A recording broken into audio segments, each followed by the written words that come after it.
Hello, lads and ladies, and welcome back for another live stream. It's Sunday night, which means one thing. Sky Bet League One live, lots of goals, lots of action, some big results in derby games, especially the first one. The second game, is it a derby? It's not. Let's be honest about it. But we can't do it alone. We're going to bring in my partner from crime, Jake from Jake Tong, really. Here for the Lincoln podcast. There you are. Hello, Jake. How you doing, mate? I'll take you off mute. Speak. I'm your partner of crime. And your partner in crime, Ben. But I'm good, mate. I had a lovely weekend down in Bristol. I got to meet Josh Hemmings. He's a Bristol Rovers. I'm sure you know him. Through I think he does Gas Fan TV. One of the nicest blokes I've ever met. But me and Sue had a lovely trip with Rudy to Bristol. Come over with a point. It's a good point. We'll come on to the game a little bit later on, I'm sure. But I'm good, mate. I've had today. Today's been really nice. Got my prep done nice and early. Just chilled out. I know you were the same. And to be honest, Ben, I've literally spent like maybe the last 4 hours sat in the same position, just watching our Chelsea Arsenal and just chilling out, mate. So yeah, it's been nice, mate. How about you? How was your weekend? Good to see that Fleetwood got a win. Yeah, we did. Scrappy. Yeah, we did. Yeah, 3 points. Like I say, I don't know. I'm not quite with it at the minute with football. I kind of feel a little bit, that stage of the season where results aren't quite maybe as needed. Maybe late in the season, that win, will kind of kick into gear. But nice to win when you're not at your best as well. Hello to the 40 people currently with us as well. If you could drop me a like, drop me a subscription while you were here, that'd be massively appreciated. We will come to your comments now. Hello, Ben. I hope you are well. Hello, David. Great. What a surprise, by the way. What a surprise, David's here. Anybody know what happened this weekend in Burton? Anyone? In fairness, he's here every week. Barnsley beat Rotherham. They did a great result as well. To be fair, to go and beat a side that, dominated the game with one shot on target is a great result. It should have had 18 penalties. Another team had one shot on target this weekend, Ben. I thought they might have won. We'll come into that later. To be fair, I thought you meant us. I think we only had one shot on target. Hello, David. Hello, guys. Should we start off with the obvious one? So the running order is as followed. And just while I bring my prep up, we had to start with this one. It's the derby. Peterborough United 6, Cambridge 1. Cambridge hit for 6, and Peterborough now just lost one of their last 11 games against Cambridge United, winning 7 of those. Peterborough have now scored 31 goals and conceded 27, being involved in 58 goals, the most in the top 4 divisions of English football as well. Cambridge United have lost their last 7 league games away at Peterborough United.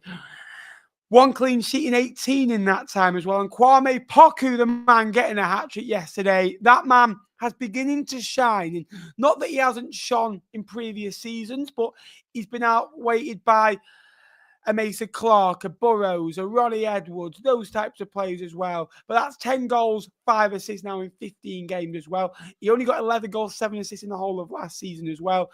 He's up to 25 goals now for Peterborough. And expected goals of 3.09, a great result for Peterborough at their very best. And when it goes well for the Posh, it goes well. Are you surprised by the fact that that's Poku's first ever career hat-trick? Because I certainly know he's one of those that he gets little wins. So he gets he scores. Twos. Yeah, he scores ones, and he's one of those players that he gets a goal and assist regularly enough. And he's one of those players that, say, if he gets 15 goals, he'll score it in 12 different games. Whereas maybe, I say, Joe Taylor, if he scored 15 goals, will score it in 8 different games. He'll get them all together. Whereas I think you'd rather have them spread out. He's I think he's won already 2 Player of the Month in League Ones already, and we're 3 months in. I think if he continues the vein of form in which he is playing in, then it's highly likely that but we're just going to keep seeing Kwame Poku win Player of the Month. And I think we've said it before, Ben, and you put it really nicely there, that he's not been the superstar. This year, Kwame Poku is the superstar, and that's given him the platform to go, you know what? I'm going to be the man to carry the team this year, and I'm going to end up getting a really good move the other end of it. How he's still in League One, Ben, doing what he does is miraculous. I think there were lots of rumours, weren't there, in the summer about Luton. I think he'd have been a really good fit at Luton. They're certainly lacking goals from out wide at the moment, or goals in general based on yesterday's performance. But yeah, I also, Ben, rightly so, we give Kwame Poku a lot of credit. I also think Jack Sparks deserves a lot of credit, actually. It was probably his best game in a Posh shirt yesterday. Obviously, a League One winner with Portsmouth last season was a big part of a lot of late goals that they scored. And yesterday, down that left-hand side, Okadina, who played right-sided centre-back for Cambridge, just had an absolute nightmare. They were going past him. If it wasn't Poku, it was Mothersill. If it was Randall, it was Ricky J. Jones. And Dan Sparks joined in. But yeah, one to forget for Cambridge, like you said. Do you know what, Ben? I've actually been sad. I watched the whole 90 minutes of this game back because I had nothing to do this morning. And you won't believe it, but Cambridge were on top for the first 20 minutes. They had Peterborough penned back in their own half. Dan and Lundu had a couple of half chances. They hit the post, I think. They just couldn't put the ball in the net, and then Peterborough go and do what they do at their scintillating best. Now not won in a league game at London Road, Cambridge, since April 1990, with an aggregate league score in that time, Ben, of 23 goals to 5. Posh unbeaten in 6 now at home, 1-4, drawn 2. And if we can see this side of Posh on a more consistent basis, then you'd imagine we'd be seeing them trouble the top 6 spots. However, the issue has been with Peterborough. We see this one week, and then they go and play horrifically the next week, and we get a bad result. So Peterborough will be looking to stay consistent, because if they do, they're a real threat to anybody in this league. We've seen, they went 2 up at St Andrews, didn't they, in September? They're a really good outfit. But yeah, one to forget for Cambridge. They don't like going to London Road, do they? Both, I'm sure that they don't like going anyway, but the results certainly aren't helping them at the moment. I genuinely believe that Peterborough are very much like Tottenham of League One. Great 1 minute. Tottenham had a great result last week, and we're awful against Ipswich today. And, you think kind of you can't really get some consistency at the back. They are weak. They are vulnerable there for losing key players. And you can see that they're a young team. When it goes well and they're full of confidence, they're phenomenal and the shackles are off. But when it gets tough and that, you bombard your goal away from home, maybe, they're not great. They conceded 27 goals. That goes to show you. But they score 31 goals, and that's always been Peterborough. They'll score 3. If you score 2, they'll score 3. If you score 3, they'll score 4, 5, and 6. We will move on because I think it's a great result for them. Cambridge, again, won 5 in a row in all competitions and have improved. I think they got 5 clean sheets in that time as well. And, looked so much better. And to go and concede 6, that is back to square one. You cannot do that, your nearest rivals, to give up like that. All that positivity you've done in the last 2 weeks has pretty much been wiped away. And, it's embarrassing because he got hit for 5 last year as well. Stockport County, a great result. We talk about getting hit for 5, and I want to talk about Bolton Wanderers myself. I'll let you talk about Stockport County because they've had it tough. They started off really well. They won the first 3 games, and since then, this is only the 3rd win in the last 12 games. They've only lost 3. Don't get me wrong, but they've drawn 6 and not had the quality to win games. The games they've lost, let's be honest, were Leighton Orient home, which was a 4-1. Away at Lincoln 2-1, and the 5-0 against Wycombe. That's 15 goals now in the last 3 home games. 4-1 win over Reading, 5-0 defeat against Wycombe, and a 5-0 win over Bolton. I said this before the game. I thought Bolton would be in for it because going against a side that have just been battered is always the worst game you could have, realistically. You saw with Swindon lost, I think, 4-0, and then Crewe got beat 5-0 in League 2. They both played each other next week. It was a 0-0, the worst game in this League 2 this season. But when you've got Louis Barry on the pitch, he can create, and he was fantastic. Got an assist for the first goal. It's his 10th goal of the season now as well. He's one of the first 2 players to hit, double figures now, with alongside Kwame Poku as well. Again, first Yeah, first goal and an assist for him since September 2023. Again, Stockport County unbeaten across the last 6 games against Bolton Wanderers, taking it back. Last time he played was 2001 in a league fixture as well. Great result for them. Bolton Wanderers will come to in a minute because I've got a few points I want to make. But Stockport, brilliant, high energy, right at Bolton, and they were just so frantic, and Bolton's fitness levels were nowhere near Stockport's, and that's what won County the game in the end. What won County the game, Ben, was their ruthlessness in front of goal. They created 5 big chances and scored 5 goals. They were outstanding going forward. And not to put it onto Bolton, but they clearly... But a lot of the goals conceded were sloppy, poor in possession, passing out from the back, set pieces, etc. It's a good man, Dan. And it didn't like Bolton at all. But Stockport took absolute advantage of that and pressed them really high, won the ball back high up the pitch, and in the transition they were absolutely deadly and rightly scored 5 goals. Lots of different scorers as well, not just Louis Barry doing all the work, although he did put in a really good man of the match performance. The game was won from a Stockport point of view in a crazy sort of 15 minutes after half time where they scored 3 and it takes the game completely away from Bolton. But you got to give Stockport a lot of credit. Like you say, completely outplayed in midweek by the best team in the league. The table doesn't lie. And then to react like that against Bolton, who are a team also expecting to be up there, you know, who would have gone to probably Stockport and gone, do you know what, this would be a game we could win. And to tell them over 5-0 was really good. They needed a reaction, didn't they? They've not been great in the last couple of weeks. I know they've only... I know they don't lose many, but Stockport, but they haven't won many in the last sort of 10 games. So for them to make a statement like that, really good for Stockport. Dave Challenger's a great manager, Ben, that I know me and you rate extremely highly. There might well be a video coming on about that in the next couple of weeks. Could be awkward for some, isn't it? You know, one manager might not last. Yeah. Oh, yeah. Yeah, that might be awkward. Think about that. Yeah. Oh, yeah. I forgot. Yeah. Yeah, no, really good from Stockport. Ruthless. They've clearly got it going in front of goal, haven't they? And they've been able to. I know they conceded a lot of soft goals recently, but to keep Bolton out at the other end is a real good effort. So that's I'm sure if you'd have said to Stockport, you'd be where you're on the table after a third of the season, they'd have snapped your hand off for it. Yeah, absolutely. Please keep liking and subscribe if you haven't already. Just over 200 away from 16k. Now, Bolton Wanderers. Look, they've won 5 of the last 8. They've still got 2 points a game. For context, from 8 games, they've got. However, in that time, they beat Reading 5-2. They've drawn 2-2 at home to Shrewsbury in a game they were 2-0 down in and were awful for large periods. Lost away at Birmingham in a game they were never in. They had glimpses of chances at the end. Looked so out of the depth like you wouldn't believe. And I know that's Birmingham City.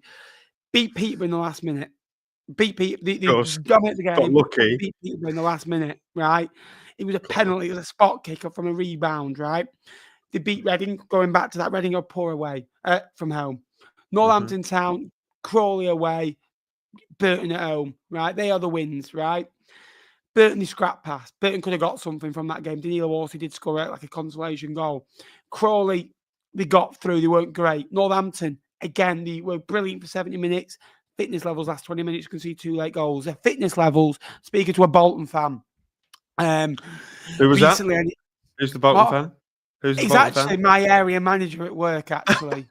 Yeah, genuinely, I'm surprised. I'm just surprised. No, he pulled me aside and he made sure he let me know every time we have a good chat. So shout out Dale. You can't blame me for asking who it was, Ben. That's all.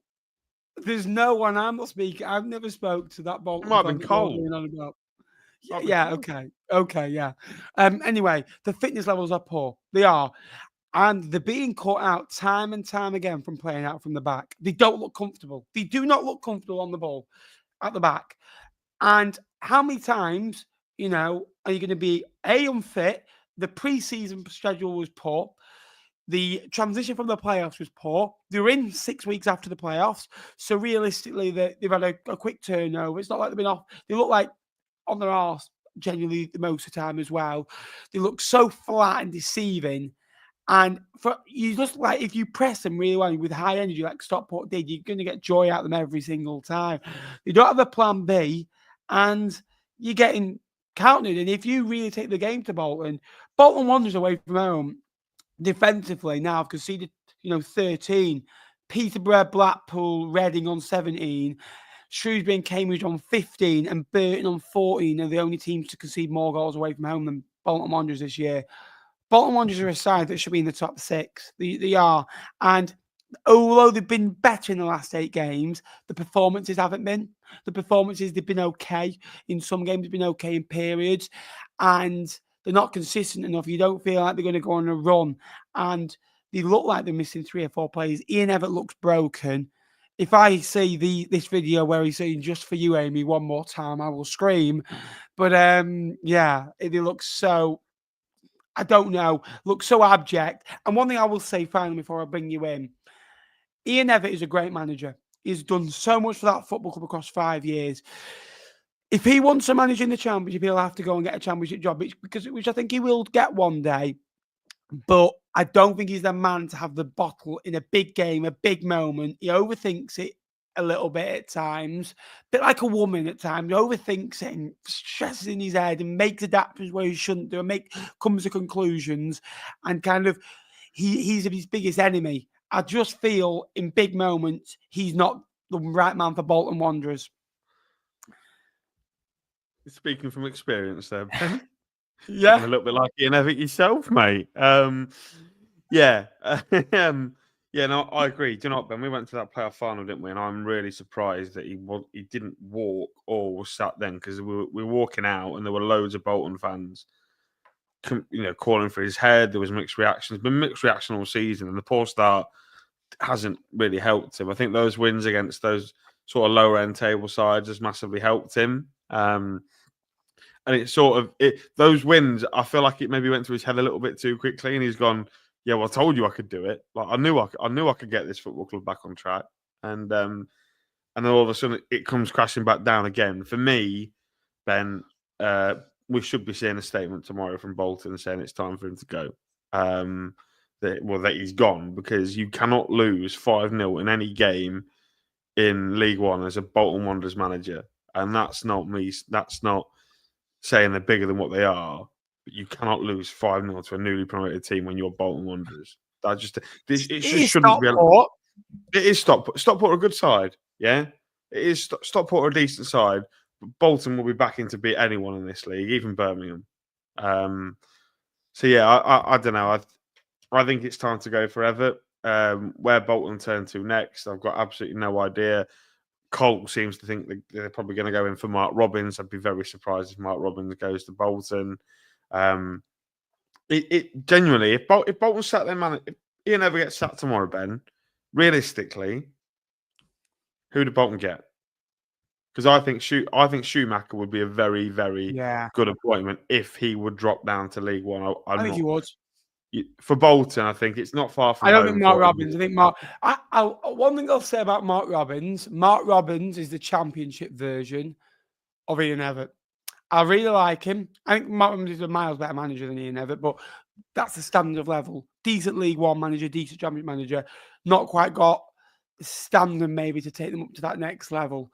Be very interested to see where they go, because this is Bolton Wanderers Football Club in Year 1, finished 9th, 73 points, end the season well. Year 2, playoffs to heartbreak. Yeah, that was last year was the year, wasn't it? And the mood around the football club hasn't been right since that playoff. It wasn't even right the last from January. And you look at these, I don't know, mini wins, I'll call it, that they got. And they were about 11th standard in from January onwards. Sick of hearing about them from games in hand anyway. Please keep liking the stream. We are 11 subscribers away from being 200 subscribers away from 16 games. So if you fancy helping us out, subscribe down below. We've got a good video coming with Jakey on Wednesday. Sorry, Ben, there's a comment that's angered me. Can you guess which one it is? This one? Is it this one? No, that makes me quite happy. This one? You're doing I know what you're doing. That Ben. one? No. Imagine if we get home. I know Charlie's looking for a bite, Charlie, and I'm very more than happy to give it to you, but not a cat in hell's chance. Thank you. Leighton Orient 3, Blackpool 0. 2 over-the-top long balls Blackpool couldn't deal with. Blackpool's defence fell to pieces. Absolutely pathetic at times. This is a side that got Critchley the sack that, last season were pathetic away from home. Blackpool... Don't say that word with in Sue their in the chat, mate. Don't say that word with Sue in the chat. She'll have a go at you. What? Pathetic. You can't say pathetic. You're not allowed to say Shut pathetic, Ben. You know that. Shut up. Get over yourself. Shut up, you girl. Come on, Ben. Talk about your favourite team. Orient. I like it. Blackpool have won 9 out of their 30 away games in League One. This is a side that wants to get promoted. Blackpool, if I'm honest with you, Blackpool, right? Look, they are a typical decent League One side, right? The squad is nowhere near good enough for the top 6, nowhere near it. They're a striker, a midfielder, defensive options are missing because they want to play a different way, a back 4, right? So they're a few short there. They're a goalkeeper short, I could say that. I think Blackpool are 5 players short from even challenging for the top 6. I genuinely think they're that far off, right? And they are getting undone with the worst type of long ball over the top. Like, Adji pinned his defender twice, and it worked. Sonny Perkins scored his first goal in the Football League, 13th time of asking as well. He's had to be patient. Look, Leighton Orient have won one of their last 6 league games against Blackpool, scoring 3 goals in that period. They won yesterday and scored 3 against them. Steve Bruce came in, won 4 games, and all of a sudden, new manager, comes in, now lost 4 of the last 6, not 1. So, a couple of good points, in there against Wigan and Leighton and Lincoln. The Wigan one, they came from a deficit. Lincoln, they should have won the game, from a position of winning the game with an extra man. I don't know. I just think this Blackpool side is so far off it. Leighton Orient, full credit to them. Richie Wellens, 2 home wins on the bounce. They took a little while to get going last year, a bit later this year, but I always thought they'd be fine. And when they get the ball into key areas, into forward areas, they're effective with it. They've got strength in forward areas as well. Great result for the O's. Good to see. But Blackpool, 32 points from 30 away games. That's nowhere near good enough. If you want to get promoted, you want to get across a 46-game season, you want to literally aim for 50 points at home. Between 40 and 50 points at home. That should be the minimum required. And then you want between 30 and maybe between 27 and 35 points away. So then you're between that 67 and 82 point mark that'll get you into the playoffs. And this is just getting into the top 6. Never mind trying to go on the next level. I just think they're so short in so many areas. I'm not just saying this because I've got an expectation of Blackpool being there. Look, in terms of everything, budget, they're a League One club. Squad, League One club. Facilities, League One football club. They've had good history in the last 10, 15 years, but other than that, it's always been League One for them in recent years as well to them. So, yeah, they've got to be better. They've got to be better, and away from home, they've been pathetic. And Steve Bruce even said it's not the team he recognised a month ago. He doesn't know what's happened. He's been out of it for a week. So, he's probably come in, and it's a bit like an English teacher, coming back in, and all of a sudden the grades have dropped because there's been a supply teacher there. It's like, and they've been foreign. Yeah. Why haven't you? Obviously what's happened to Steve Bruce is awful, but why haven't you been, performing for for Steve Agnew? Why haven't you been doing that? Just because Steve Bruce isn't there, you don't go. Your standards don't drop. There's a mentality issue with that Blackpool group. There's qualities there to be better. They're in the bottom 6, Jake. They went to the top 6 a month ago.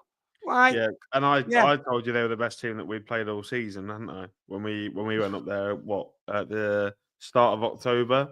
I don't know, Ben. All 3 goals, very good from an Orient point of view, but from a Blackpool point of view, all 3 of them are individual mistakes. I think it's the third one. The defender's leaning back, and he just needs to put it out of play. He literally puts it right on the money for the Orient player to tap home from 2 yards. Awful mistakes made from Blackpool defenders. Inexcusable, really, like you mentioned. But what we are seeing from Blackpool, in fairness to them, Ben, is they made 4 big chances on Saturday. Agree with that, Sue. But without Carl Joseph, what goal threat have they got? Realistically, Carl Joseph is the only person in that Blackpool team that I could rely on. I could put my house on to bury a chance. I couldn't rely on Apter, couldn't rely on Evans, on Hamilton, on anyone like that. Cheers, Ben. Lee Evans to create a chance. Yeah, but I wouldn't. Lee Evans had 73 touches yesterday, of the ball. 73, and he was again busy on it. But there's no forward runners. There's no. Carl Joseph is a good player. Their best option. The most he scored in the season is, I think, 9. Let's not just say this is Blackpool being bad, which is but I think for context, they're in the bottom 6, mate. Leighton Orient are down there as well, and it's a great result for them. They played really well. They played really well. And you seen Gab's tweet? Points. You seen Gab's tweet? Have you seen Gab's tweet about them? I've not been on Twitter. He genuinely thinks that Orient could be dark horses for the playoffs.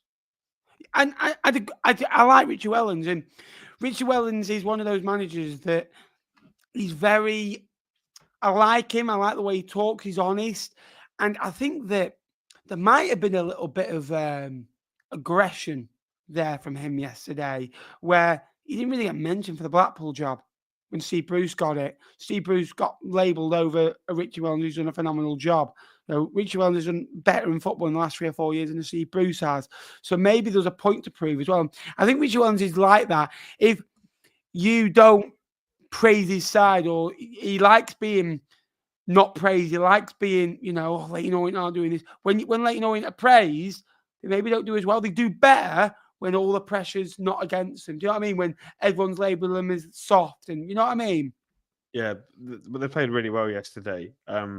And we've spoken about it for months on end, Ben, about Leighton Orient. Their issue was always getting in good areas and not taking advantage of that in good areas. And yesterday they were able to do that, and emphatically as well. Really good for the 2 centre forwards. Sonny Perkins now netted in back-to-back games following his goal against Bolton Wood in the FA Cup last week, and Charlie Kelman getting on the score sheet for the first time in 7 games. I also want to give a shout out to Tom James, right back, played really, really well, probably a man of the match for Orient. Really good performance. Do I think Orient are dark horses for the playoffs?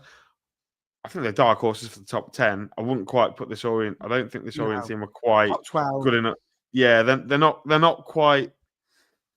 They're not quite Huddersfield. They're not quite a Charlton. They're not quite a Link. Do you know what I mean? They're not quite.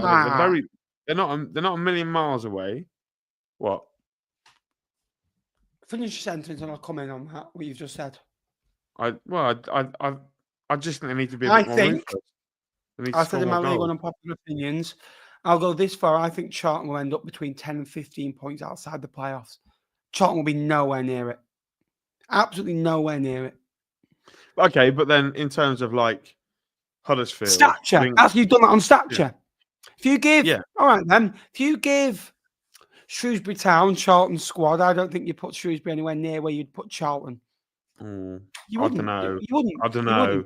People are Bradford. But all right then, I say it League 2. Bradford, if you give Harrogate. I know, I watched the video. You said this in the video. Top 7. You wouldn't. People, last year, I was good. I put Derby top of the league. It's not all about the players sometimes, is it? It's sometimes about the manager. And you think, big fan base, big ground. Means nothing. They've got really good players. Like they've got. I've been an absolute, being harsh tonight. You are being a bit. But I'm just telling you now, Charlton will be a lot closer than that to the playoffs, right? They've got individually we'll come good to Charlton in a minute because their game's coming up. Yes. Talk about being near to the playoffs. Rotherham United went away at Barnsley, and things aren't improving for Mr. Evans. Barnsley have won the last 5 meetings between the Tykes and and Rotherham, the Millers. Again, brilliant result for them. Again, 2-0, 2 different goal scorers.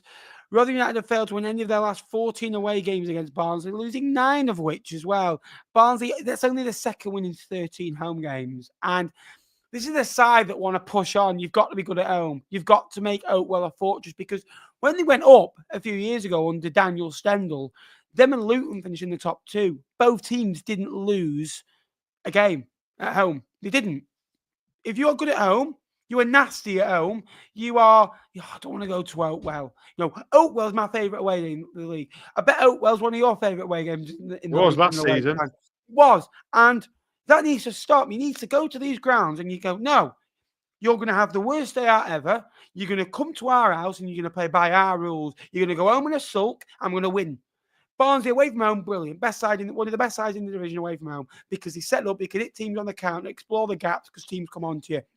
At home, teams go with a setup, a good structure, good ground, big stadium, decent attendance for the level, and you can't break them down. That's typical Barnsley. They haven't got the quality at times when they've got a Connell, they've got a Phillips, they've got a Davis Keeler Dunn. They've got good players, good quality. We've not seen enough. That's only the second clean sheet at Oakwell in 13 games. Barnsley, we're in the top 6. We need to see more of that. We need Rotherham, 1 shot on target. I'm sick of hearing every week Steve Evans coming out, we dominated, we were good for the first 20 minutes. You weren't, Steve. I think Rotherham fans are getting fed up with it now. There's only so much where I don't think he's even relieving himself. Rotherham are a side that we're all jumbled together with lots of experience, lots of pedigree, lots of good quality. But it's all these players from there. And I think I labelled it as, it's like going to a buffet, a continental buffet, and on one plate at once, you're going all in at once, and you're having a bit of, pasta, then you're going for a bit of Indian, a bit of Chinese, and then a bit of, a few noodles on the side, and maybe a few around the world dishes, and you're trying to put it on the same plate.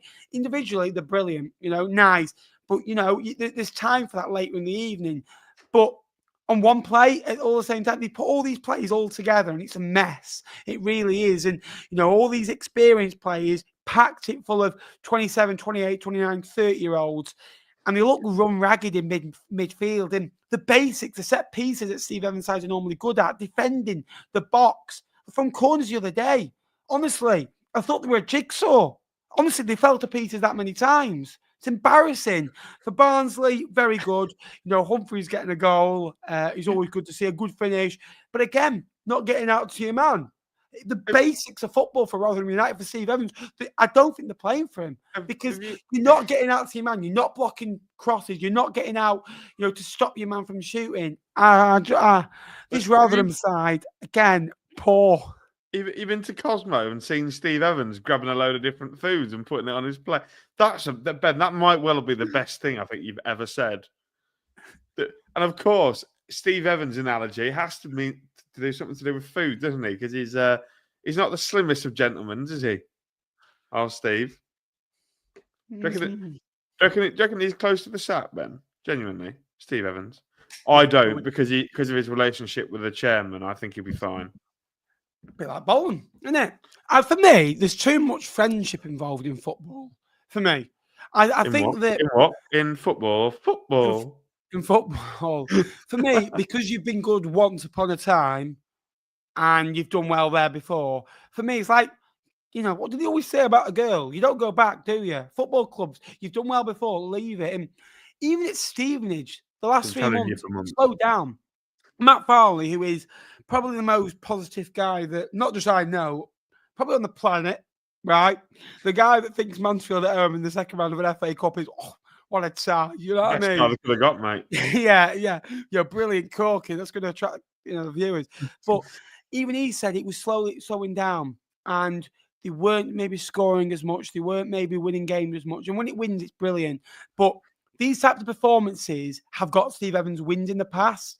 Scrappy, 1 shot on target, not conceding chances, and the losing games. It's one of those footballs. If you're winning, it's brilliant, Steve Evans football. When you're losing, it's poor. And Whoa. Nathan Jones, I'm going to label him as in the same category. It's not great. They've won 1 in 8. I don't know. I'll let you. I've kind of had a rant there. No, I am in a good mood. But that's the only game I've not done any notes on. So you doing that is absolutely fine.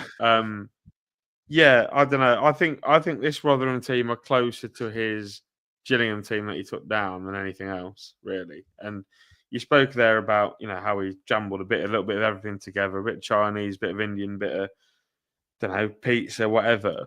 I think everyone sort of got bigged up Rotherham because they saw them doing recruitment early, didn't they? And they expected, they've signed this player, and it's like, it's not even like July yet, and they've signed 10 players that are all pretty decent League One players. But little do you know that the market's going to get a lot better, and you can get something completely different. And if you waited 5 minutes, there's a fresh pizza come out the oven. Do you know what I mean? Whereas Steve Evans has just flocked to the one slice of pizza that he can see because that's all he can see, and he wants it, and he wants it there, and he wants it now. No.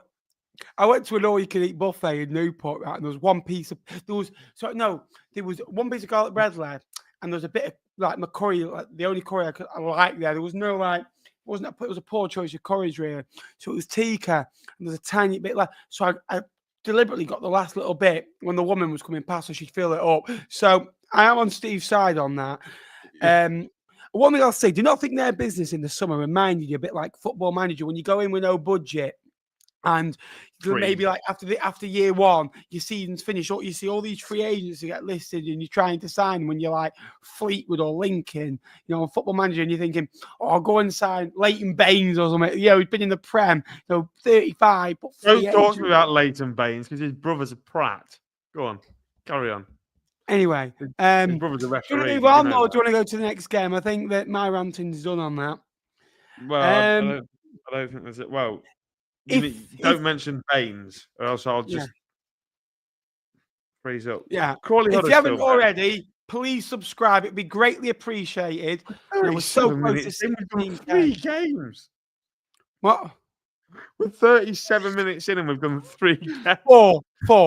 We've done 4. 4. Oh, yeah. But we will get through them, don't worry. It's an hour and a half now. So please subscribe. Please. And like. Because my voice is going. So I'm like Gary Neville today. I need some strepsils. Come on. Get liking and subscribing. Crawley 2, Huddersfield 2. First ever meeting between new sides in the Football League. Crawley only lost 1 in the last 4, drawing 2 of which. 6 points from the first 2 games. 1 point from the next 9 games. 5 points from the next 4 games. Slowly improving. Ronan Darcy yesterday, the former Bolton man, getting 2 assists as well. 8 points in 8 home games for Crawley. 2 wins, 2 draws. 4 defeats. For me, they need to be better. We need to start turning these draws into wins, especially when you're up. The last 2 home games, Jay, they've actually had less possession than their opponent. Lincoln, and then this game with 45% possession, and got positive results. Huddersfield unbeaten 5 in League One, winning 3 of which here became nice finish yesterday as well. Only 2 wins in 7 away from home for Huddersfield, or 1 in 6 in the opening day away at Peterborough, and beating Bolton in that time taught me through it. I think if you said to Crawley you're going to get 4 points from 2 home games against Lincoln and Huddersfield, they probably would have thought you were lying to them. I like Crawley, Ben, and it's not because they beat us 3-0, but they've got some good players. You've already mentioned Ronan Darcy. He was one that I'd labelled out, but the other one is Russian Hepburn Murphy. I think his influence on this Crawley team is growing. He's a real athlete, and he's quick. He's electric down that left-hand side. Brilliant. And the first goal was brilliant. He scored against us as well, was similar on the counter attack, tight angle, and he finished. Now for some reason, I watched Burton Crawley midweek rather than Portsmouth Plymouth to support our good friends. It's 90 minutes. I'll never get back. Oh, no. And to be honest, I was quite impressed with Crawley with them as well. I think they probably should have won it on the chances they made. Kamara's got to score a couple. But Hepburn Murphy really stands out on that left-hand side. He's so quick, stretches the game. And he had Burton worrying, and he certainly had Huddersfield worrying yesterday. It's a great goal. But I think you have to give credit to Huddersfield. Twice they go behind, and twice they get back. It's a really nice, tidy finish from Herbie Kane into the bottom corner to round off the scoring. Like you say, Ben, 1 loss in 4 now. Fantastic little run that they're on.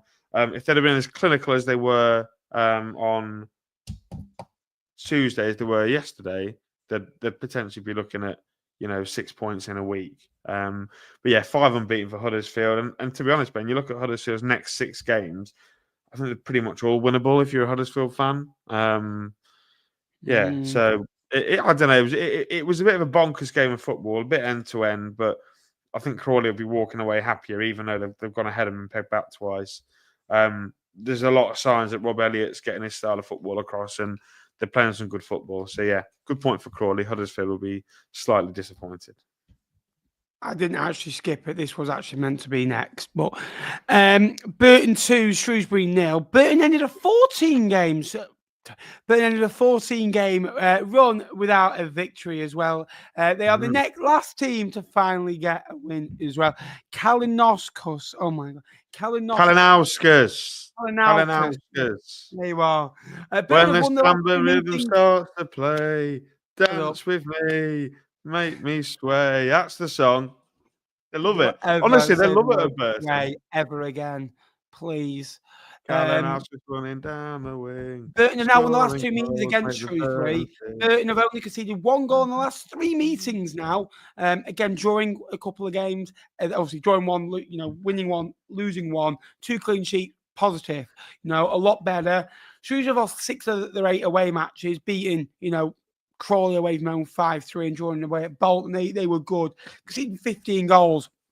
Now, for a side that are going to be down there, you've got to be better defensively than that. You've got to be switched on. You've got to, be good in key moments as well. Shrewsbury have not now scored in the last 4 games, lost all those, conceded 7 in that time. I remember when I put my League One predictions on and I put Shrewsbury bottom of the league, I've never been so confident for anything in my life when I've done predictions. And I got absolute pelters. And I'll be honest why I did that. I thought Paul Hurst was one of the reasons, because I thought, well, he did okay last year. His wins came against Northampton away, Carlisle at home, Port Vale, I think was at home. Away from home, but got a good couple of results where Bolton and Derby that covered it up in that period as well. And they weren't great. And I thought, well, Taylor, if he did that record, would have slaughtered Paul Hurst, legend, because what he's done previously, going back to what they've done previously at a football club, the ownership, Roland, the director, the budget, it's not competitive enough. That it's not on Paul Hurst, because you've got. The signings were baffling. I thought, again, signing players that have been good 5-6 years ago, and the other thing as well, Accrington, Morecambe, Forest Green, Fleetwood have gone now. And Shrewsbury were next in that category. They kind of felt like there's a waiting list for going down. They've been circling the drain pipe, haven't they? Yeah, they've been on a waiting list, and they are now that team. Doctor's called the name. Shrewsbury Town, your appointment, please. Come on.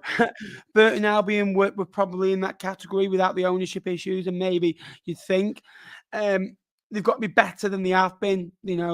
Sacking Paul Hurst hasn't really had an impact yesterday. They were poor. The goal for Danilo Orsi was a great ball through, and it's got him behind, ball watching, people, man watching, and, so static, like statues, and such a training ground move. And you can't be losing games like that when you're in a relegation battle. I don't know where they go from here. Dino Manria, I think, would be the best option. He's a firefighter, would get a quick reaction. Gareth Ainsworth would be, a good long-term. Andy Mangan's a lad. He's one of those. Andy Mangan would be, he'd get the spirit up straight away. And when you're in a relegation battle, you need that long-term. Is he the right man? I'm not sure. I think he's a top bloke and he's a top coach. And you don't get linked with jobs that he has done this year as well. It'd be good because I think he's been at Shrewsbury as a player as well. They're so short. Like the players, the manager, obviously there is no manager in charge. The ownership, they're not connected anymore. And when the ownership and the fans have come to a divide and the players are in the middle, they remind me very much of us last year. The 10th year in League One, ownership issues, manager issues, losing games of football, being soft, budget not being there, off the field issues, which lead to on the field issues. They look drained. Great result for Burton. That will be the start. They'll go on a good run now. We'll come on to Burton, Ben, because I want to talk about their new manager if we can. What is Cosmo? I've never been. It's like a worldwide buffet In Lincoln. It's got a bit of I don't think we've got one here. There's one in Derby. There might be one in Nottingham. Anyone from Nottingham, let me know. I'm pretty sure there's one in Nottingham. Anyway, Shrewsbury, Ben. They're bad, aren't they? 11 defeats in 15 now for Shrewsbury. They're a quarter of the way through the season. They continue at that rate, Ben, they'll lose 33 of their 46 games. That probably is some sort of record, I would guess, at this level. But David was kind enough to send me the extended highlights of this game, and to be honest, they did nothing. They had a free header that was straight at Max Crocombe in the first half, and they had one that Terence Van Kooten sort of deflected round the post. But apart from that, they had no say in this game, no drive, nothing. And I understand that the interim manager is obviously he's not got a lot of experience, so it's completely fair. I don't think you can blame it on him. I think you've got to look at the players. They lost a lot of key players in the summer, didn't they, Ben? I know they kept Shipley, but Tom Bayliss went out, Danny Doe went out. This obviously they didn't replace Luke Lee here effectively, and the lads that they've got in just they never seemed like they were going to be good enough. And in terms of where do they go next for a manager, I think the names mentioned, I think you're right. Speaking to Dino the other week, he was very keen to get back in. I think what he wants is a project where he's not just down the bottom of League One every year, because he wants to be given a budget and to go and do something different. You have to go and build a project and build a team up the league. Whether Shrewsbury's that club, I don't know. If Shrewsbury, Ben, had been taken over by the group that had taken over Burton like they were supposed to, then maybe that might have well been a job that interested Dino. I don't think he's going to be interested in this, even though it might be another, avoidance of relegation on his CV. For me, if I'm Shrewsbury, I'm appointing Gareth Ainsworth tomorrow. I think he'd be a good manager. Kept Wycombe Wanderers in the Football League countless amount of times when they had their strives, got them into the Championship. That's a really good feat. Shrewsbury, Wycombe, not totally different sizing. A difference in club size, attendances, what have you, potential. I think he'd be a great appointment. I've seen Mark Kennedy's name linked with it. If you get Mark Kennedy, then give up. Just give up, because you've seen what he's done at Swindon this year. But yeah, I'd be going for Gareth Ainsworth. He was manager last season. Yeah, mental. But Gareth Ainsworth, look, he's the greatest manager in the league. We're building something. Shut up, Ben. Gareth Ainsworth with his lovely, luscious, long locks would be a great appointment, I think, for Shrewsbury. He'd get them playing rock and roll football, because that's the type of man that Gareth Ainsworth is. Yeah. But he'll get them playing football, Ben, that will keep them up, because he plays marginal football. Like, it's not attractive, like Steve Evans, like Nathan Jones. It's not. But he gets results at this level. Right, we've gone on about Shrewsbury. Burton. Sorry, Ben. I know this is not a game we wanted to hang around on, but I did tell you this earlier, didn't I, about Burton, about Danilo Orsi. And there's no point making you guess. And David, your excuse for this one. I'm going to ask a question to everybody else. Orsi's now the second most prolific player in the league. He's scored 6 goals from 7 shots on target, 11 shots in total. Only one man in League One so far this season has a better ratio for goals to shots, shots to goals, scoring 4 from 6. Now, if anybody can name him in the chat, I'd be very impressed. And David, you're out because you gave me the information. But the difference, I think, Ben, is that Burton are playing. They look like they're playing a bit of confidence. That cup win against Scarborough last week has done masses for them. Charlie's already got it. Fantastic. Bailey is up there though, so you're not far away. Just playing with a bit of confidence, I think. And you could see it when Danilo Orsi takes one and hits it, and he has to be saved over the bar. I think they'll get there. Burton will get there. We both predicted them to do well this week. They've got 4 points from Crawley and what was really important, Ben, was that they didn't lose either of those games, because if they'd have lost one of them or 2 of them, then they'd be absolutely in bother. But they've got good players in key areas of the pitch. Kalinowskis, Elliot Watt, the 2 passes yesterday were outstanding. Danilo Orsi is a goal scorer. We saw it last season. Kalinowskis can do it at this level. We saw it with Wimbledon. So, yeah, finally getting on to the manager, because I know it's been a bit of a long-winded one. Jim McNulty, Ben, looks like he's set to take charge. Rochdale manager. Obviously, he's gotten a bit of bother there, hasn't he? Because he didn't clap the fans yesterday. They won yesterday, I think, didn't they? Rochdale at home, but they didn't clap the fans. But it looks like Peter O'Rourke's confirmed that he's in the frame. What would you make of that appointment? Because I spoke to David before, And when I said it originally, he didn't sound overly enamoured because it's not a sexy appointment on paper, like a lad from Sweden, like a lad from wherever they were going to get one from. Yeah. But he's a young coach, plays a nice brand of football, which is what this NFG want. What do you think? Do you think it's the right one for them? Yeah, and Rochdale, similar size club to Burton, in Very much respects. so. Similar club, similar values, family orientated, trying to grow the football club. Rochdale have had some bad years, Burton have had some bad years, but while still being in the Football League and League One, and surviving.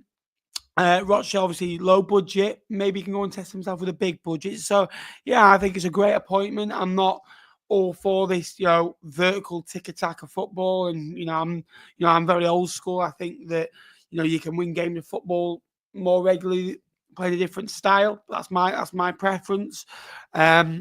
Geographically, where I'm from the country, I think that helps as well. Like you've said before. But no, I think it's a great appointment. Done very well at Rochdale. Been there as a player as well. I think he's been there a decade.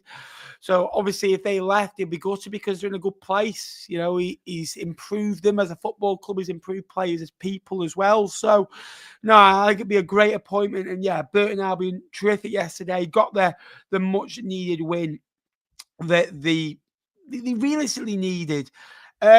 We'll move on because we have got a lot to cover. Wigan 0 at Wycombe 1, and this is where we maybe slow it down after this game.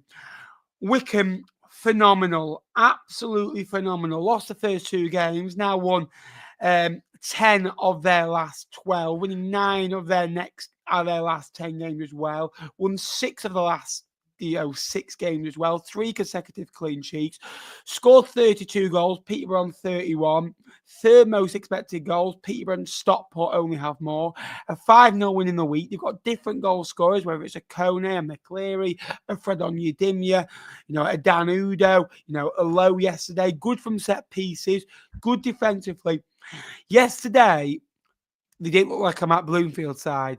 The Gareth Ainsworth side came out in them. And that's what you need. You want Matt Bloomfield 90% of the time, but those tricky moments, that 10%, you want that period in games where you can get through. And Wigan at the bar, I think they did as well. So it's a bit of luck on the side. It's the luck you get when you're on the top of the table. If they've lost 6 on the row, that goes in.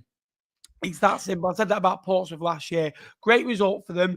Wigan looked flat at times. Typical Wigan. Sean Maloney struggling to get an attacking output from the side, but Wycombe, great away performance, great week for them, and they keep growing top of the table. Yeah, really impressive performance from Wycombe. Joe Lowe making a habit of scoring some goals, isn't he, Ben? That's now 2 winning goals, earning them 6 points, and without them 6 points, they would just about be in the top 6, never mind top of the league. But I think a lot of credit yesterday had to go to Franco Ravasoli. Now, there was a lot of questions about his future in the summer, whether Wycombe were going to recruit a goalkeeper. He came in towards the back end of last season after Max Stroit got injured, and a lot of Wycombe fans questioned him, but he's shown that he's able to play the ball out the back and make some really big saves. I felt like it didn't quite fall rightly for Wigan. Yesterday in front of the goal, they hit the bar. They had a couple of golden opportunities straight at the goalkeeper, headers at the goalkeeper. They couldn't. If they'd have put it either side of them, they maybe would have scored. But Wigan just not getting that looking goal in front of goal at the minute, which I think will come. They're making opportunities. They've got good players in the top end of the pitch. Dale Taylor, Telo Asgard, Johnny Smith, etc. I think that will all come. But this Wycombe team's so resilient that they've turned a corner, haven't they? And it's not just been since the start of the season. It's been since the turn of 2024. I think they were the 4th best team towards the back end of the season last year in terms of points accumulated, and they've just picked up exactly where they left off. Obviously, Ben, it'd be bad of us not to say that there have been links with Coventry to Matt Bloomfield. Me and you have had this chat already today. We feel like that wouldn't be the right option, both for Bloomfield and for Coventry. I think Coventry will go abroad or they'll go somewhere else. I think Matt Bloomfield will go big name. I think they've done enough. I think Matt Bloomfield personally has done enough to warrant being linked with a move like Coventry. But when he's got everything singing from the same hymn sheet at Wycombe, a club where he played for 10 years, he's now the manager of, he's got such an affinity to the town and to the people of the football club. I'd be so surprised if he left. and especially in the position that he's got them in. So, and it just shows you need to be patient with your managers, even if because when he first came in, Ben, they were in the hunt for the playoffs. They were probably outsiders, but they completely dropped off like a stone, didn't they? And then slowly but surely they've been recruiting and for a different style of football, and it's completely worked for them. Like Charlie says there, I think he'd take Wycombe back to the Championship. Maybe not this year, whenever, but certainly good enough manager to do it. But yeah, I don't know. I think he's warranted a link with the Cov job, but I don't think they're not the sort of club that would go for him. I don't think. I do think what he said was interesting after the game, and I liked it. He said a year ago I was being questioned for different reasons. We weren't quite winning, we weren't quite performing. You get critics a year on, you're doing well, and all of a sudden you're the best since sliced bread, and that's management, isn't it? To get to over 30 points, so far this season is, it's phenomenal. It really is. To win 10 games is phenomenal, and they weren't great at parts last year, but yeah. If you haven't already, please like. And if you haven't already, please subscribe, because it really does help the channel grow and helps us, produce more videos and different videos as well. On to the next game. Wrexham 1, Mansfield 1. Talk about riding your luck. Wrexham did that at times. Mansfield had a couple of good chances. A penalty claim, which never was a pen. And at the bar, Lee Gregory had 3 or 4 good efforts. Okonkwo made a couple of good saves. Wrexham won the last 2 meetings with Mansfield. And now that's 10 out of 11 wins for Wrexham at home, at the racecourse. Great result. Barnett with a great strike from outside the box as well. And Mansfield have failed to win their last 6 visits to the racecourse, losing 4 of which. Yeah, the goal came against someone to play massively. Mansfield had Wrexham penned in their half. That partnership of Evans and Gregory causing Wrexham all sorts of issues. I was watching the first sort of 20, 30 minutes on the way to Bristol on Saturday, and Wrexham couldn't cope with them. They couldn't. They were cutting them open at will. Bacchus on that right-hand side really coming in, introverting and causing a lot of issues for James McLean, who made himself the centre of attention before the game. I'm not going to get into that. There's no point getting into it. He's got his own beliefs. Let him have that. But yeah, the goal came against the run of play massively, but it's a good finish from Barnett. Christy Pym maybe want to do better, and it's a real loss for him that for Mansfield that he went off injured with a shoulder injury.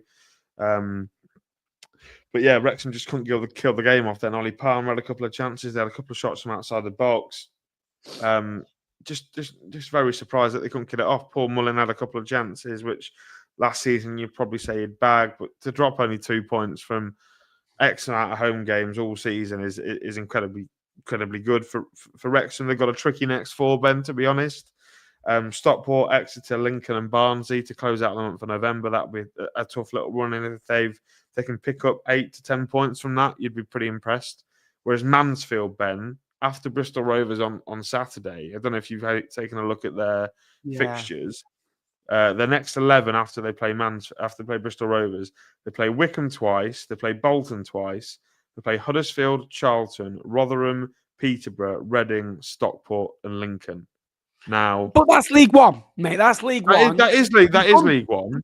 That is League One. Their aim, mate. Their aim. Right. It's a tough run. All I'll say, right. What I want to say on this, right. All I'll say, they've done the job against teams they should be beating. Crawley, Northampton, etc. Got points. Birmingham, where you didn't expect them, and they beat Blackpool maybe at home as well, where you think could be 50-50, but being at home, you'd back Mansfield. But they've come to this league, and their expectation was minimum requirement, get to 50 points and say 46 points will probably keep you up, but get to 50 points, safety marker, right? Then, be as competitive as you can, try and finish into, 18th to 12th.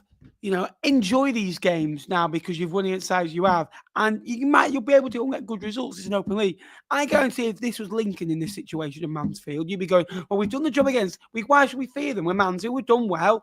Yeah, absolutely. Absolutely. It's a hard one on paper. They're your rivals.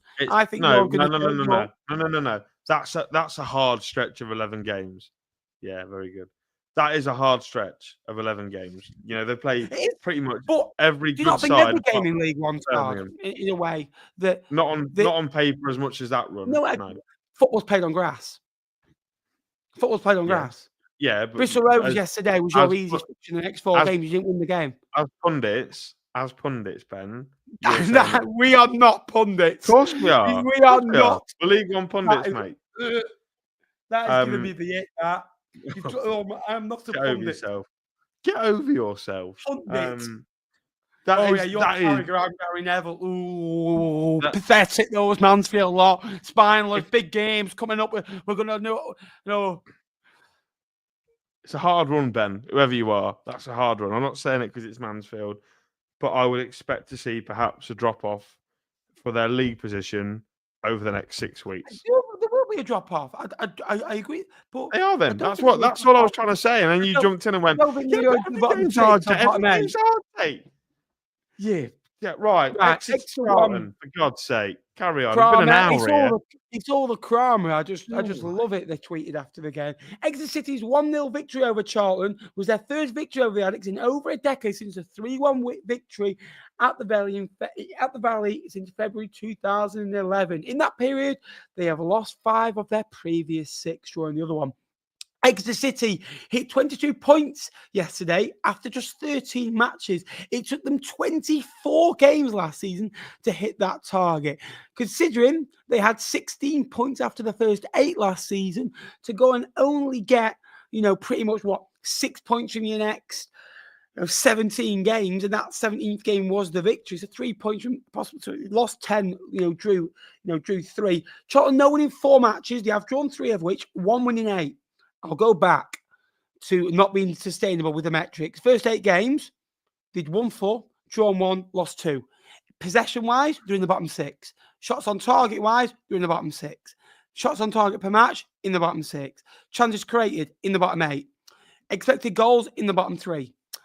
For me, it was never sustainable. And yes, they played Bolton Wanderers. Yes, they played Birmingham. Yes, they played Blackpool in that period that they lost to.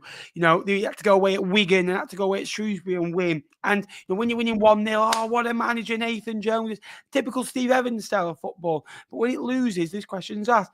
The last 7 games, 1 win, 3 draws, 3 defeats, 0.85 points per game. 6 points from 7. Previously, did really well, got 13 points from 7. You were cleaning out games. They're having chances in games.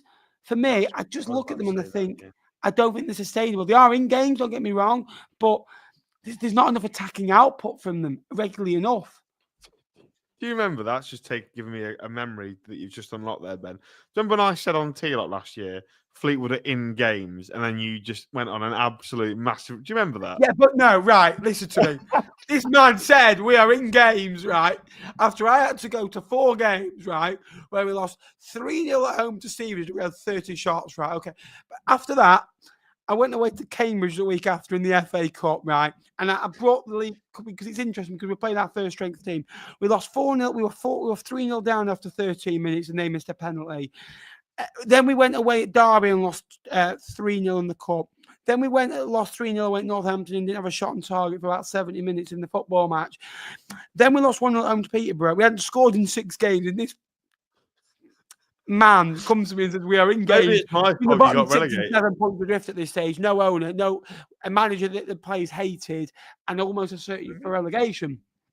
I don't want to call anyone unsustainable because I said that about Portsmouth last year, and well, look what happened. I agree with you, Ben. Charlton had chances yesterday. Matty Godden put the comment up from Sue. I'm riled up. For some reason, I'm riled up tonight. I know you are. Charlton had chances. Matty Godden probably be disappointed. Alex Mitchell has one right at the end that whistles by the post. But Ben, football at this level is so fine margins, and the thing that separated the game yesterday, purely both teams had decent chances, but not really, clear cut chances. Was a set piece, and set pieces are such a big part of football that if you're not practicing them, you're absolute idiots. And 12 it was corners yesterday. Yeah, lazy more from corners than Muller produced. Yeah, very good. Not in a multi-pack. Not in a multi-pack though, Ben. Charlton man just didn't track the man, and it was a straightforward header. But good win for Exeter. Joe Whitworth again putting in a really solid performance. That's Exeter's 6th win in 10 in all comps, and their 4th win to 0 at St James's Park this year. They are a Super bit of a good. monster. No. They're a monster at home, aren't they, Exeter? Yeah. And I think you're right. We've said it a few times, either it's been personally or on here. I can't remember. That trip down to Exeter just makes it so much more difficult, doesn't it, for the away team? I'm just getting my excuses in for I next know week. you are. Yeah. Steve Evans does this, right? Steve Evans, right? Every interview he does. Steve's playing next to, yeah, obviously it's a tough place to go. They do this. Ian, these managers hype up the opposition. I'm like, you're downplaying it a little bit. Go on then. Yeah. Bristol Rovers. No. Bristol Rovers. Lincoln Rovers. 1. You could talk me through it. Have I got to? Yeah. I've said this, and I'm not particularly bothered because I know there's Bristol Rovers fans in the chat. Do you know when you get to an away game, Ben? And I've said this to you. I said this to you this morning. You get to an away game within the first 5 minutes, a couple of the decisions the referee gives, you just go, home ref. And yesterday I had that. I got that thought. Look, I'm not knocking the goal whatsoever. From a Bristol Rovers point of view, it's a really good finish from Shaq Ford. Really, really good finish. I don't think any goalkeeper saves it. George Wickens would have to be 10 foot tall to save it because it kisses the post on the way in. And do you know what? As a neutral, I was really happy to see Shaq Ford score because everything that he dealt with after the Reading game. And I know there were a couple of banners in commemoration to him. I was pleased for him as much as he was scoring against my team. But I want to take you back. This is where I'm going to turn into Jamie Carragher. If I had a clip, if you stop it there, there was a coming together between Shatford and Rico Hackett. For me, in a normal game, it's not a foul, right? But in the context of that game, where the referee has given other decisions lighter than that as free kicks, I think it's a little bit unfair that he's not blown up for it. I'm not saying that it was a great goal, right? Fantastic. And Bristol Rovers, I mean, I've spoken to a couple of them. They thought they had a couple of chances. They were good. They were good between the boxes, I thought, Bristol Rovers. Defensively, very poor. Going forward, they couldn't finish the dinner. I think they had one chance where Chris Martin, all he had to do was slide it home, and he's taken a horrific touch. But subs changed the game. Matt Taylor brings off a centre forward and brings on a defender. Michael Skibala dips to his bench and brings out Magic Moylan, who 5 minutes later scores a fantastic goal. And Jack Moylan should be starting for Lincoln. He's a fantastic footballer. It's a really nice finish as well. Don't think Bristol Rovers fans can have too many complaints. But what my take is, I think that Lincoln probably should have won the game based on chances. Jovan Makama has a one-on-one where he should score. Freddie Draper has a header that's well saved. After the goal, there was only one team in it. And I know Bristol Rovers fans have said, we had all the ball, therefore we dominated it. Ben, you'll know. Lincoln give the ball away and have control of a football match, don't they? Wrexham do it, Ben. So good at it. I'm disappointed that we didn't. I'm disappointed that we didn't win based on the chances we made. But to be 6 out of 10 like we were, and to get a point at Bristol Rovers, who of their 5 wins this season, Ben, 4 of them have been at home. It's a tough place to go. The men when they get the crowds behind them singing "Goodnight, Irene." They're a good side. They'll be a decent side, and to take a point and feel frustrated thinking that we could have won and maybe should have won. But I think Bristol Rovers fans will be saying that they probably could and should have won as well. So, yeah, I think a point was probably fair. Disappointed, but if we back it up with a win at Exeter next week, it all of a sudden becomes a good point. So, yeah, I don't know. I'm a bit gutted that Jovan missed, but such is life. We're 5th in the league, but I can't complain. We're 5th in the league. You get points away from that. We've still only lost 2 away games in 2024. Like, that is phenomenal. So yeah. I'm not happy, but I'm content, if that makes sense. One thing I'll say, Lincoln City have improved so much over the last 2 years that I think they've been a 7 out of 10 this year, and they haven't blown me away. By that Mansfield game, they haven't blown me away. Mm-hmm. And I don't think they've been great this season. They've been a typical 7 out of 10, steady, done the basics well, been good in games, not been poor, been back, not better than average. Probably 6.5. rate them a high C, low B. That's how I'd rate the season. I'm in the playoffs. That 2 years ago, they'd be 11th, 12th, 13th for being that. Just a bit more quality in January. If they can get through to January, they can get through this next 7-week period. Inside the playoffs or 3 points out of it, Lincoln City will be a very different animal in the back half of the season, and I think they'll get in. I genuinely believe that. Good point at Bristol Rovers. It's our place to go. Again, you're going back to the name, you're going back to the atmospheres. The stadium very close to the pitch, on top of you, the terrace behind the goal. It's hard. And we'll move on quickly. As I say, there's a video coming on Lincoln, and Jake gets a little mention as well. We are 8 likes away from 50. If you could drop us a like, very much appreciated. Birmingham yesterday had 78% of possession, an expected goals of 3.07, but only had 3 shots on target. Northampton had 22% possession, an expected goals of over 1, 5 shots, and again 3 shots on target. They had chances. Honda Mac had 1 as well, but Pinnock, last minute, late goal after Jay Stansfield scored for Blues. And going back, Birmingham this season have been winning games by 1 or 2 goals a lot of the time. But I said 2 weeks ago that there's been I know they hammered Fulham's under 21s, I think 7 was it? In the league, there's a hammering coming. There's a 4 or a 5 or a 6-0, and I still believe that. I still believe there's a Peterborough or a Stockport type performance for Blues, like they did yesterday, for Blues coming, and more so after yesterday. But the chances that they're having, putting wide of the goal and not testing the goalkeeper enough. And you're looking, they've had like 70% of possession in most games. They're having a lot of shots. Their expected goals is one of the highest in the division. And then when you've got players like Stansfield, Alfie May, William Williamson, Anderson, Pakin and Water running the strings as well, Leyden, Cochrane out wide as well. He's the key man. Cochrane's a key man. Yeah, he's so good defensively. And then Bielik, who's massive for him, I thought was outstanding yesterday, won everything in the air. Clara as well. And then Allsop as well, who's come back in and done a good job since, Peacock Farrell got dropped. We've got a good squad. That's what the squad's there for. William Williamson, I think I've been really impressed with.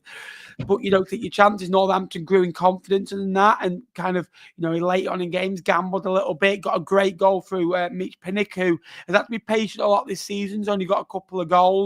I think he scored in the win over Crawley at home a few weeks ago as well, 3-0. Great point for them. It's the first time Birmingham have dropped points at home since the opening day of the season. I think they won 6 on the row since. Great point. Northampton going back to the basics, sticking in games, not maybe being vintage, but 16 points from 14. You've only lost 6 and picking up points regularly enough. And look, the Kettering Town game last week was poor for them, but beating Crawley, getting a point away at Stockport late on as well, beating Leighton Orient, and they are getting points, small wins, and going unnoticed because they can get a 0.3 and then maybe lose a couple in a row. Yeah, they've certainly put that performance against Kettering to bed, haven't they, yesterday? I mean, wow, from a Northampton point of view. But for Birmingham, I watched the highlights. There weren't many glaringly obvious misses for Birmingham. I thought a lot of their chances came from outside the box or poor shooting angles. That Northampton defended their goal really well. And it just shows you, Northampton, what you can do with 11 men on the pitch, because I saw them, Ben, the other week, and we only probably beat them because they played 26 minutes without a man on the pitch. And it shows you that with 11 men, Northampton can be a threat, and so they were yesterday. But I wanted to go back to Cochrane. Like, he is so pivotal for the way that Birmingham play. He essentially plays 3 positions in one game. He plays left side of the centre back, he plays left back, and he plays left wing back. Essentially, like you in 5-a-side, like me in 5-a-side. He was literally everywhere. And that scored about 5 more goals than you did. It was a really good ball in for the goal. Williamson, I don't think he quite means to put it where he does. I think it's the right idea. It's perfect, but I don't think he means to do what he does. And Stansfield pops over, and I was grateful because I had him in my fantasy team. But yeah, Northampton, they stick in, they make chances, and I think it was John Guthrie had a 1-on-1 in the first half where he's put it straight at Allsop when it seemed easier to score. But the ball falls to Mitch Pinnock, who is probably one of the more dependable players in that Northampton attack. He's had a a really good couple of years at Northampton. I think he moved there from Dover. No, one Dover. It was somewhere between Dover and Northampton. I can't remember. I can't tell you where he was. And it's a really lovely finish. And Northampton, who took 2,500 fans, I think it was. Great away, great behind that goal. Absolute scenes. I know they're absolutely thrilled. And yeah, they're stuck at it. And Birmingham, this massive super team that are meant to blow everybody out of the water, shows you that teams even like Northampton can go there and get a point. So I subscribe to the idea that you got to beat what's in front of you. And Birmingham didn't do that yesterday. They weren't good enough to win yesterday. And Northampton stuck in the game, and they got an opportunity which they deserved. Their play deserved. And they took it, and they leave with a point, and it's a really, really good point for Northampton. And I think what it does is it just, these Birmingham fans, it just knocks them down a peg. I don't know, Ben. I think Northampton, probably based on stats, you'd say, they didn't deserve it. Yeah. But for me, I disagree with that. They did in a way. They did in a way. They stuck in the game and they had a game plan. And I do think with Birmingham, though, I feel like they have been really good in a lot of games this year. It's still 11v11. Although they've had the spending power, it's still 11v11. Everyone raises the game going to Birmingham. It'll take a lot out of Northampton, that as well. Probably going into, this patch of games as well after, from the 23rd of November onwards. It's hectic. It's non-stop for 4 months, and probably the best time to play them now away from home. It takes a lot out of you when you play Birmingham because your level goes up. And Birmingham have to learn to adapt with that. And they still found a point. They still find a way to it'll feel like a loss. It will. But Birmingham have made huge progress in this. And they would have taken this situation, 30 points from 13, 14 games. They'd have taken it. And they're in a good place. There's going to be bumps in the road. They're not going to win every week. You are not going to win every week in the league. It's as simple as that. You are going to have little bumps, but make those bumps draws. And every time they've had a little bump, the Charlton game, the Reading game, they bounced back really well and won loads of games as well. Last game, I'll let you start off, me, Jake. Talk me through it. I don't know what game it is, do you? Yeah, Stevenage Reading. Yeah, well done, lad. Well done. 2-2 now for Dan Kemp in the league. Scored against Bolton last time out and scored tidy finish, actually. It's a lovely, perfectly weighted ball from Nick Freeman to find him at the back post, and it slots under the goalkeeper. Now, he's a player that I'm getting more excited about. His influence is growing. Like I spoke about with Russian Hepburn Murphy, Dan Kemp is acclimatising to League One. And I think he's playing particularly well. Really key figure in that Borough attack. But Reading get themselves back into it. It's great work from Chem Campbell and Harvey Nibb scores.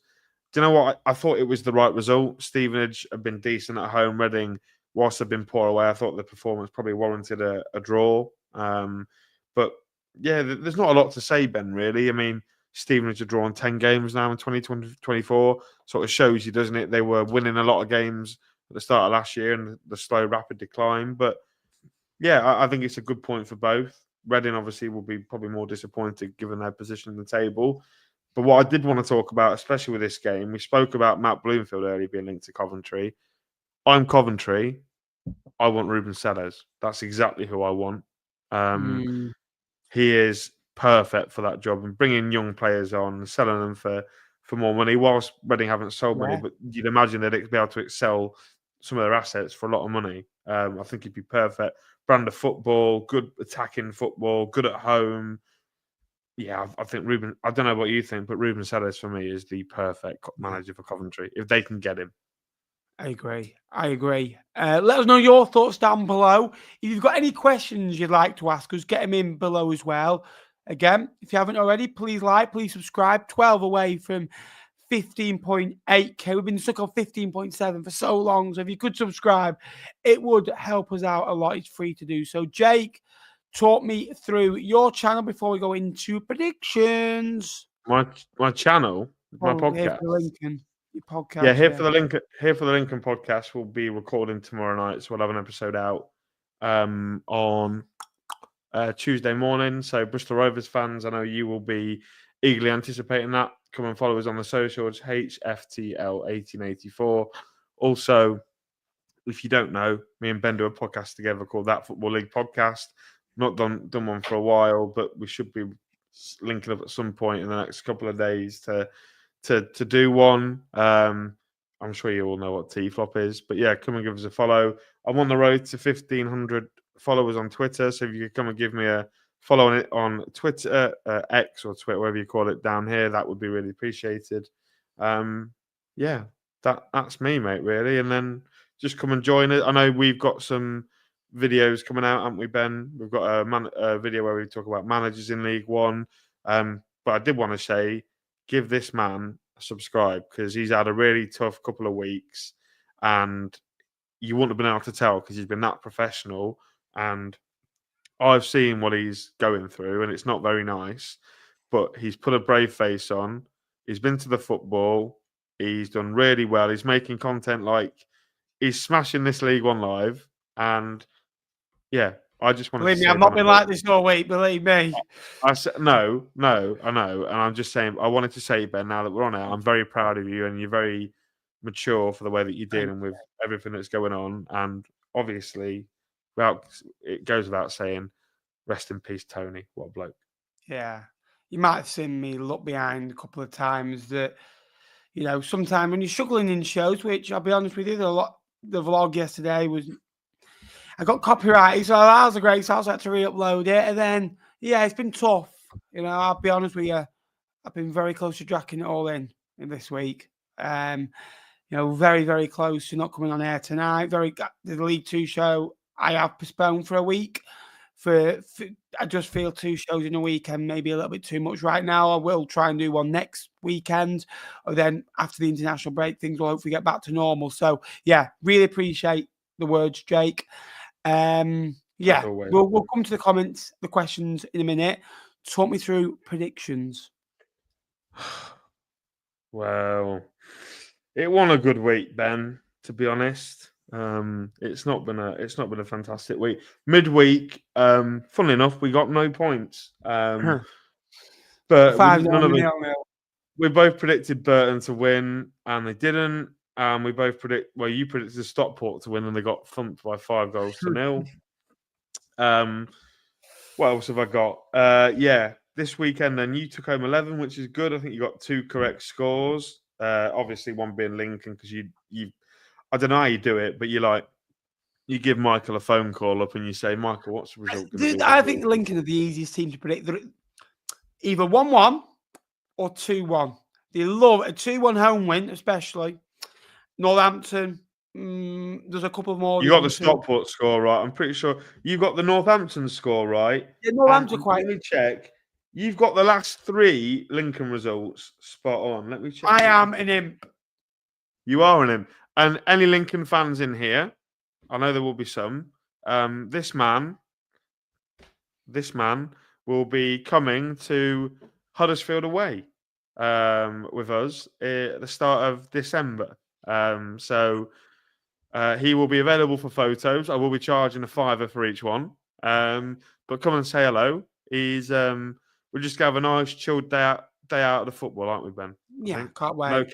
No cameras. No Lars Sorensen either, which is a real shame because he's injured. But yeah, no. Anyway, but yeah, 11. You got 11, I got 7. So currently you're 20 points in front of me. But we're only a third of the way through. So there's a chance for me to be 60 points behind by the end of the year. So for me, I'm taking it as a positive.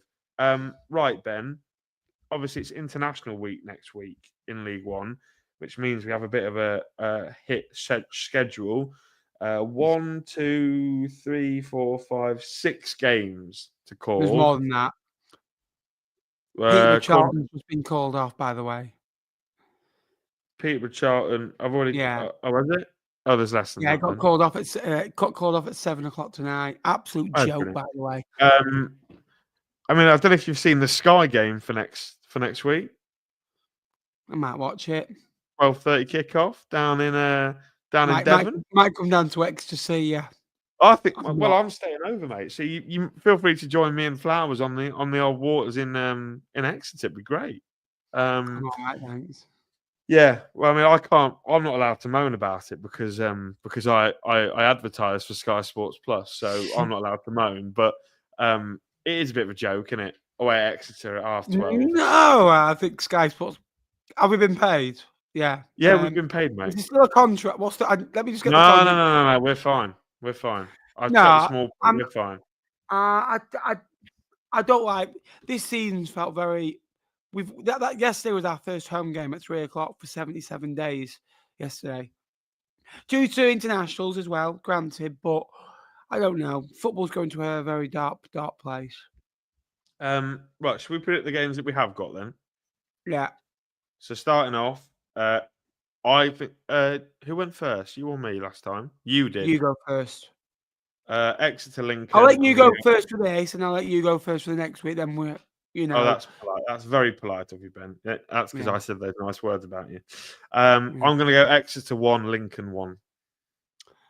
Exeter 1, Lincoln 2. I hope you're right. I hope you're right. Okay, at the minute we've got Cambridge against Barnsley. I think that's going to be a Barnsley win. We're going to go Cambridge 0 or 1. Cambridge 0, Barnsley 2. 3-0. 3-0. We've got Bristol Rovers.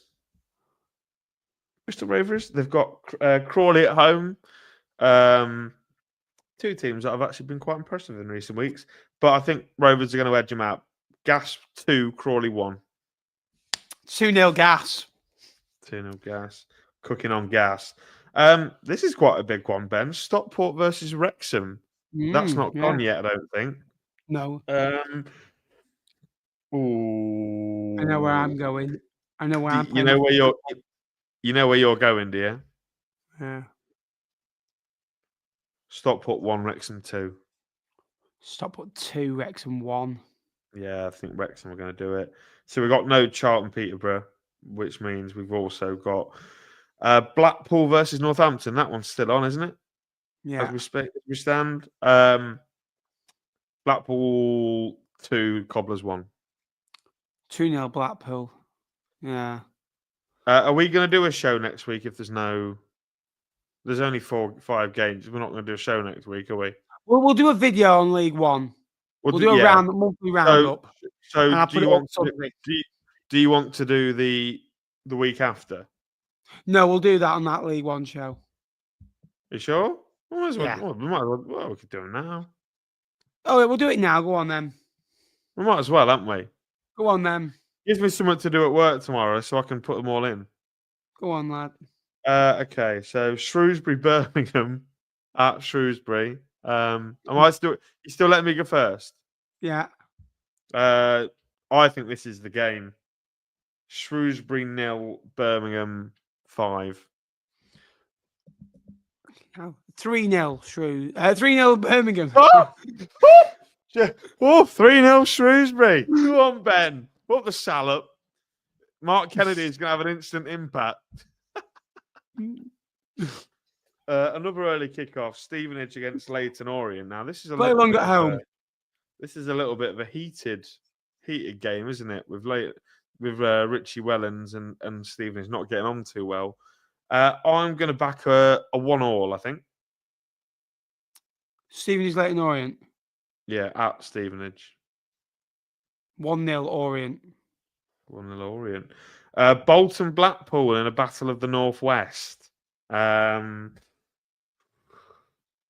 away from home. Can't see them doing no. Bolton 2, Blackpool 1. Rick. That's scribble. You are a Rick. I'm a Rick. What about a Morty? Am I a Morty as well? Oh, you don't know Rick and Morty? I was going to say. Never seen it. 2-0 Bolton. Huddersfield against Charlton. Home win for me. Huddersfield 2, Charlton 0. 2-1 Huddersfield. The Gas, Bristol Rovers are away at Mansfield. I had to do that voice in front of a load of Bristolians yesterday. I felt well embarrassed. Mansfield, Bristol Rovers. 1 each. 2-1 Mansfield. Okay. Right, I'd be surprised. I think you're going to put us down for a loss here. Lincoln against Wycombe. I'm going 1 each again. 2-1 Imps. Get excited. Peterborough at home to Reading. Kwame Poku probably going to stay in my fantasy team. Peterborough 3, Reading 1.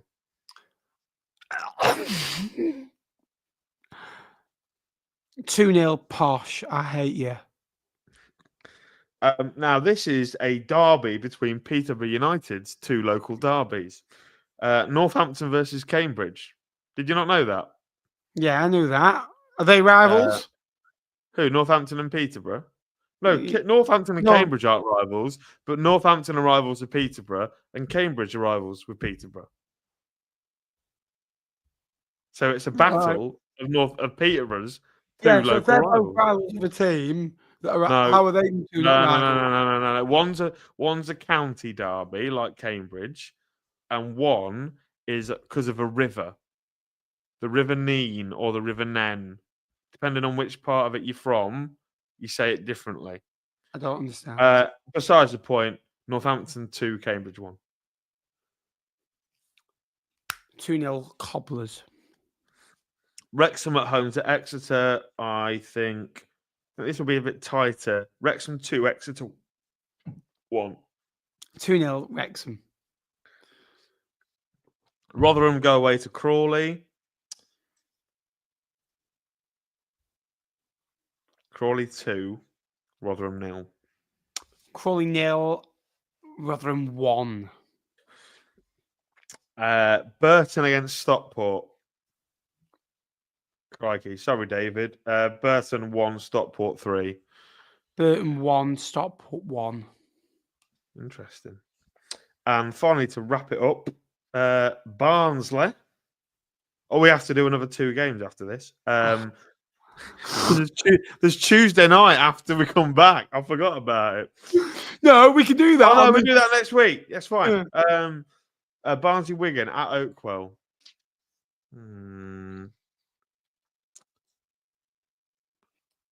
Barnsley 2, Wigan 0.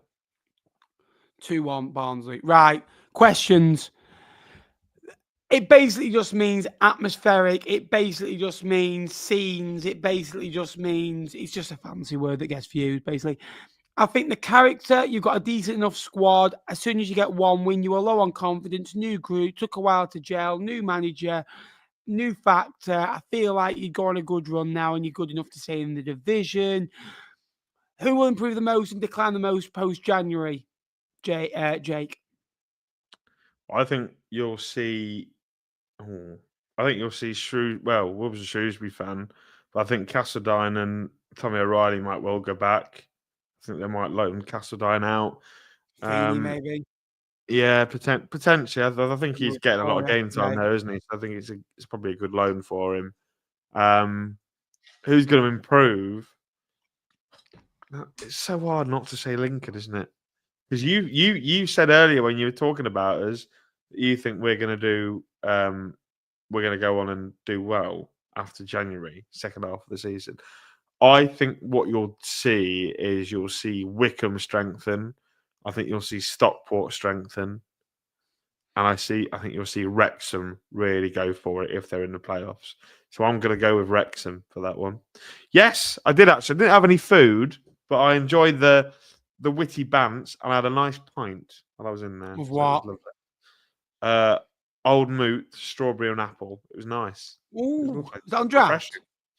No, it was out of a bottle. But it was free because Rudy paid for it. What a nice lad. Cheers, Roots. Yeah. Tony would then make a joke about that. Oh, he never buys around that boy.